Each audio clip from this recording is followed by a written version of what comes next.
Salut à tous, c'est Zouma, on se retrouve pour le test d'un nouveau produit, à savoir aujourd'hui une petite caméra, puisqu'il s'agit de la Foxair Haro, que m'a gentiment envoyé le magasin Made for Ace, afin que je puisse vous faire un petit test et vous la comparer avec d'autres caméras.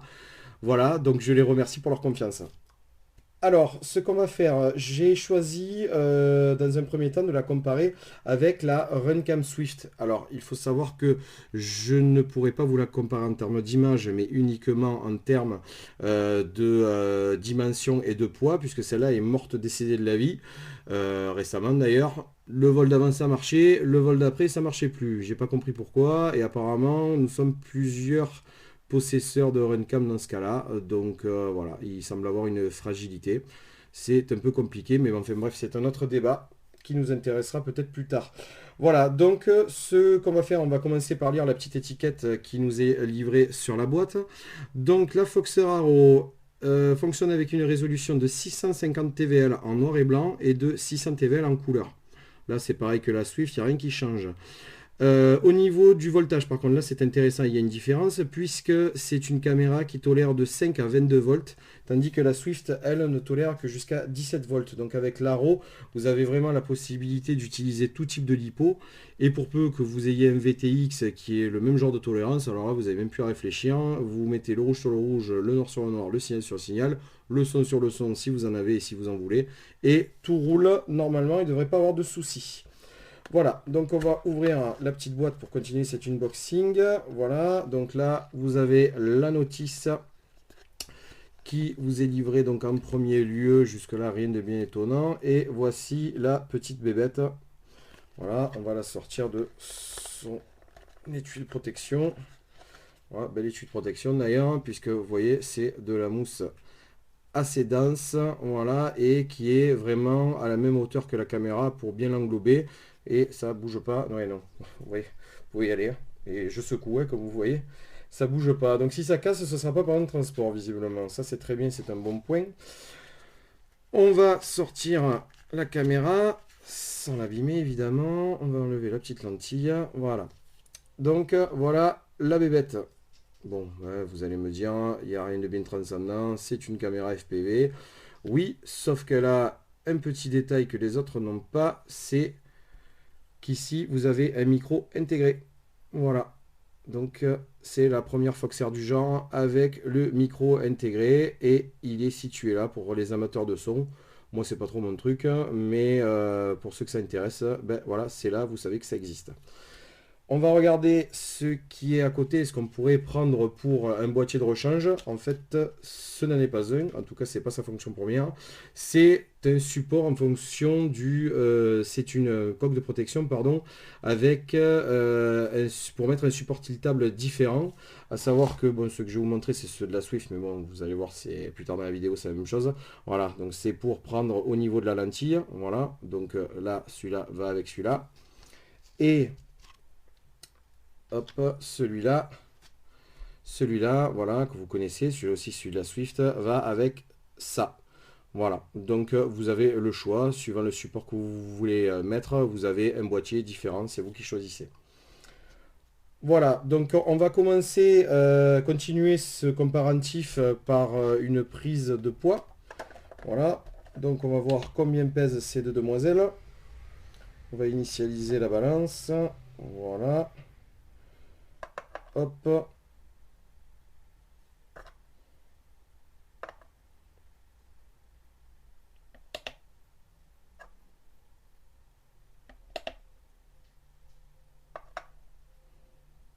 Voilà, c'est mieux.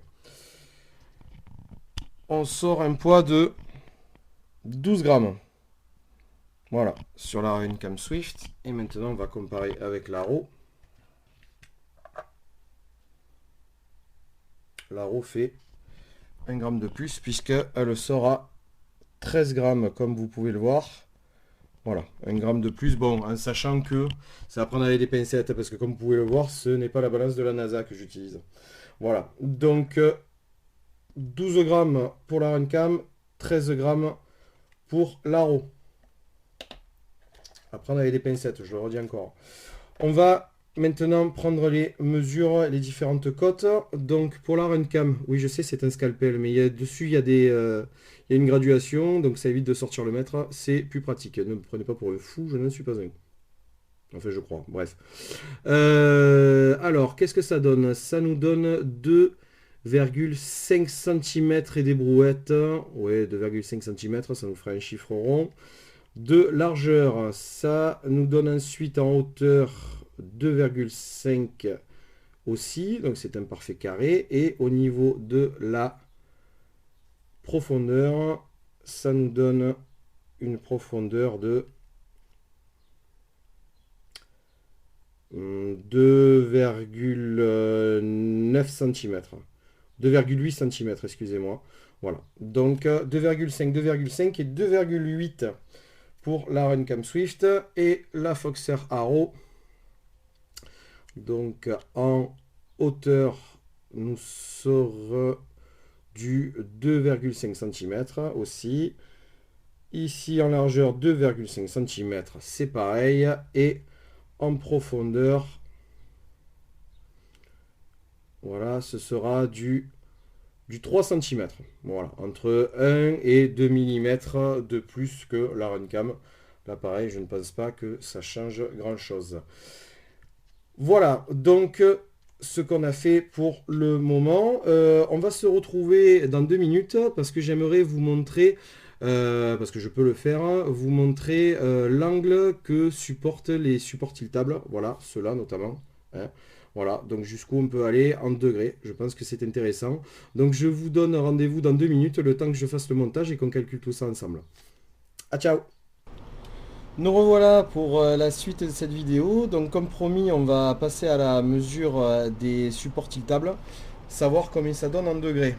Donc on commence par les invités.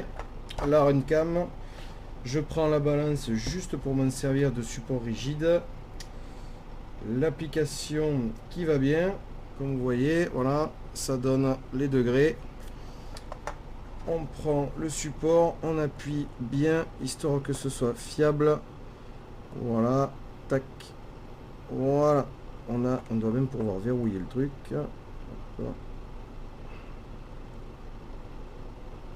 Voilà, c'est verrouillé.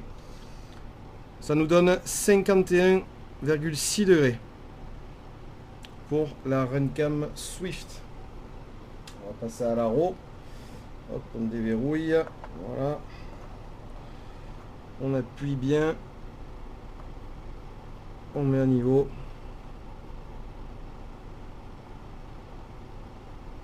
On verrouille. Voilà. 52,6 degrés. 1 degré de mieux pour la Foxer. C'est déjà ça de prix. Même si ça ne doit pas changer grand chose, mais c'est déjà ça de prix. Voilà. Donc on sait ce que les supports peuvent donner en degrés. Je vous laisse encore 2 minutes histoire de démonter les supports et de vous parler de la suite des fonctionnalités de la Foxer Arrow. On se retrouve dans 2 minutes. A tout à l'heure. Voilà, on se retrouve pour la suite et fin de la présentation de la Foxer Arrow. J'ai pris la liberté d'ouvrir le reste de ce que contenait la boîte, histoire de gagner du temps et que pour que ce soit plus clair pour tout le monde. Voilà, donc dans le reste de la boîte, qu'est-ce qu'on trouve? Donc on trouve cette télécommande, cette petite télécommande là, voilà, qui permet d'accéder au menu de la caméra et de régler toutes ses fonctionnalités. En parlant de fonctionnalité, je voulais vous parler de quelque chose qui est très intéressant sur cette caméra et que je n'ai pas encore vu ailleurs. Peut-être que j'ai loupé un épisode, mais en tout cas, pour moi, c'est la première fois que je le vois. C'est une caméra qui vous affiche en temps réel le voltage d'un de vos éléments de votre lipo. C'est-à-dire que sur l'écran, de manière alternative, environ toutes les 5 secondes, vous allez avoir votre nom. Enfin, d'origine, il y a marqué Foxer. Donc après, vous rentrez dans les menus et vous pouvez modifier votre nom. Donc vous avez votre nom et juste à côté s'affiche le type de batterie que vous avez, c'est-à-dire par exemple 4S pour la plupart d'entre nous, et à côté le voltage par élément. Voilà, donc ça vous permet de savoir où en est votre batterie. Et donc je vous parlais d'un changement alternatif. Cette info là se change toutes les 5 secondes avec le temps de vol. Voilà, donc ça a un gros avantage, ça vous permet de savoir en combien de temps vous usez vos batteries et ça vous permet aussi de les préserver. J'ai trouvé cette petite attention et cette petite spécificité très judicieuse. Voilà, ici vous avez le câblage, voilà, donc ça c'est le câblage qui vous permet de connecter l'OSD. Vous avez donc la prise qui correspond ici, cette prise là vient sur la caméra et le reste vient, voilà, comme vous le reconnaissez, vient alimenter le noir, le rouge et le signal. Ça va directement au VTX, c'est l'alimentation du VTX. Ce que je faisais avant, c'est que je préparais une petite prise femelle de manière à régler tout ça. Et une fois que j'avais atteint les réglages que je voulais, je dessoudais l'ensemble et je soudais à demeure, histoire qu'il n'y ait pas une prise qui se balade pour rien. Voilà, je raccourcissais tous les fils et ça permettait de faire un montage beaucoup plus propre. Après, chacun fait comme il veut, mais en tout cas, moi, je faisais comme ça. Ici, vous avez une petite rallonge rouge-noir, ça peut servir. Dans la suite de la boîte, vous aviez le support inclinable qui vient se mettre autour de la lentille. Donc vous voyez, je vous ai pas menti, hein, ça ressemble à celui de la Swift. Hein. De toute façon, il n'y a pas besoin de réinventer l'eau chaude. Ça marche bien comme ça. Donc voilà, c'est à peu près la même chose, à quelques détails près. Et là, vous avez donc le support que l'on a vu tout à l'heure avec la visserie correspondante. Voilà ce qu'on pouvait dire sur les présentations techniques de la Foxer Arrow. Donc voilà, cet unboxing est terminé. Ce qu'on va faire, c'est que l'on va se retrouver plus tard et je vous ferai une vidéo de présentation en situation réelle et que je comparerai avec d'autres caméras. Voilà, il y a des chances que ce soit une autre Foxer et une Sony de base, histoire d'avoir des caméras qui soient quand même assez proches en termes de comparaison. Voilà, il ne me reste plus qu'à vous remercier de m'avoir suivi et je vous dis à bientôt. Salut!